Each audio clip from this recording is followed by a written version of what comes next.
authorities discovered a woman's remains in a shallow grave at an abandoned school, believed to be 23-year-old Kada Scott. The Philadelphia native had been missing for several days before the grim discovery. Based on a tip that came in last night through the night, investigators began the process of following up on that tip this morning, starting around 10 o'clock this morning, following up on that tip. And the tip was very specific that led us back to this location here today. When news broke that Kada had been found, many of us thought it meant she was alive, only to realize it was her remains discovered in that shallow grave. It's heartbreaking. What's even stranger is that police had been searching that same area for nearly a week, and she wasn't exactly hidden. So, if she wasn't there before, someone might have moved her body and then tipped off authorities. Adding to the confusion, witnesses say Kada's brother was seen acting oddly near the nursing home, supposedly coming out as people tried to get in and allegedly brandishing a weapon to keep them back. Then there's Gabby, who keeps talking but never really says anything solid, making people side-eye her involvement. Let's rewind to the facts. Kada was last seen by her mom on October 4th, heading to her job at a nearby nursing home. She showed up but left before her shift ended. And by the next day, when she didn't return or show up to work, she was reported missing. Family and friends said she'd recently mentioned someone harassing her by phone, a man named Keon. King, who she apparently met with shortly after leaving work that day. Police quickly asked the public for help finding King's car, a 1999 metallic gold Toyota Camry, Pennsylvania plates MSX0797, believing Kada may have been inside. The vehicle was later found in an apartment complex lot. 2 separate tips came in. One led police to the old schoolyard where they discovered evidence of value, and the other to King's car itself. But even with all that, something still doesn't add up.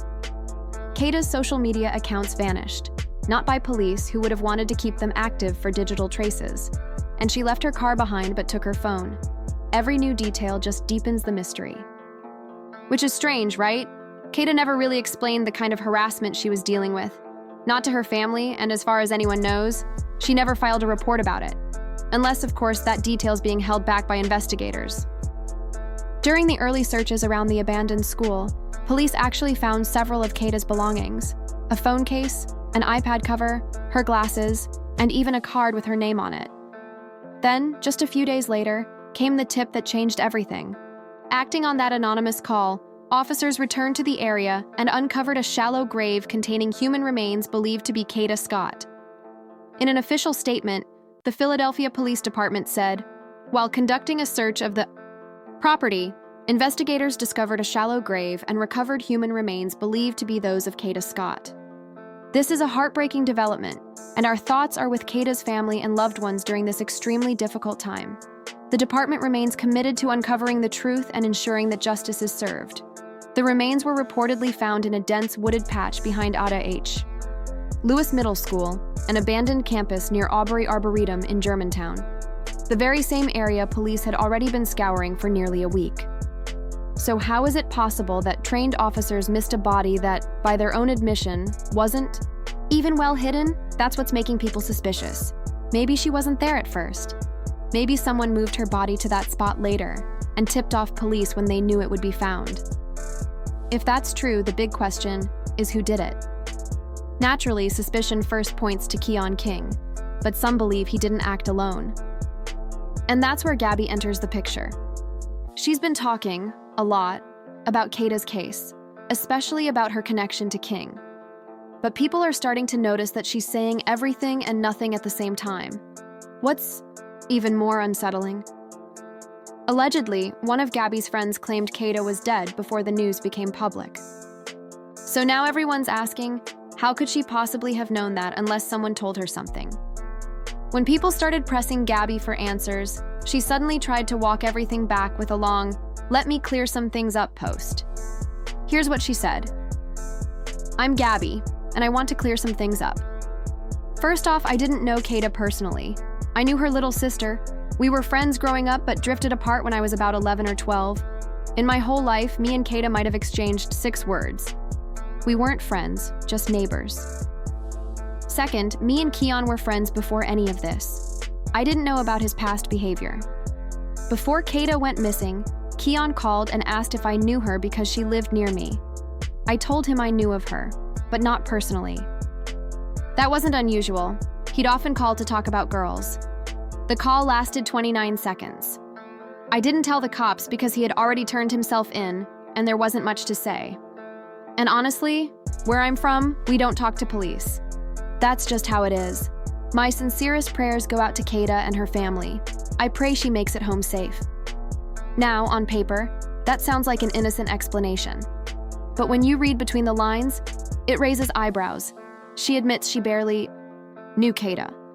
Yet somehow the very man tied to Kada's disappearance called her right before it all happened, asking about Kada specifically. Coincidence? Maybe. But that last line about praying for her safe return hit differently, especially since Gabby, or someone close to her, allegedly hinted Kada was gone before anyone knew.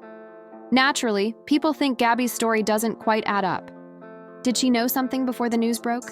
Is she trying to protect someone, maybe even Keon, or just doing damage control now that the internet's connecting the dots? Then there's the brother situation, which only deepens the mystery. Why was he reportedly seen leaving the nursing home just as people were trying to get in? And why did he allegedly pull a weapon on them? If you're grieving, why react like that?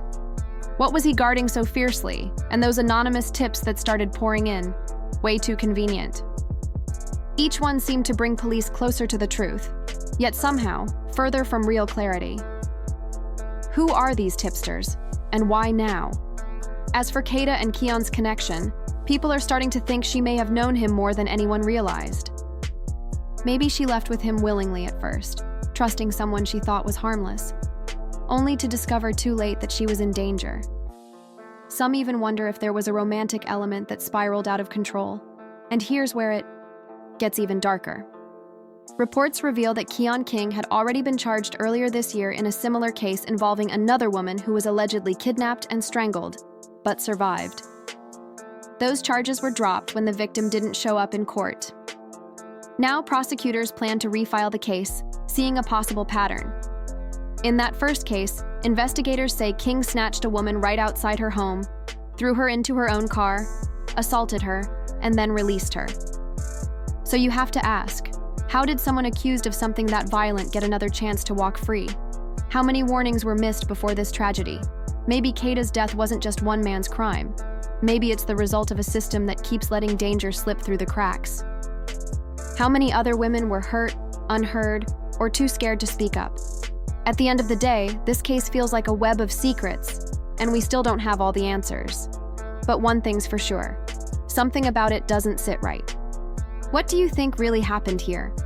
This story just keeps getting crazier, and trust me, you don't want to miss what's coming next. I've got all the updates and deep dives right here, so go ahead and like this video and subscribe to my channel for more real talk and true crime breakdowns.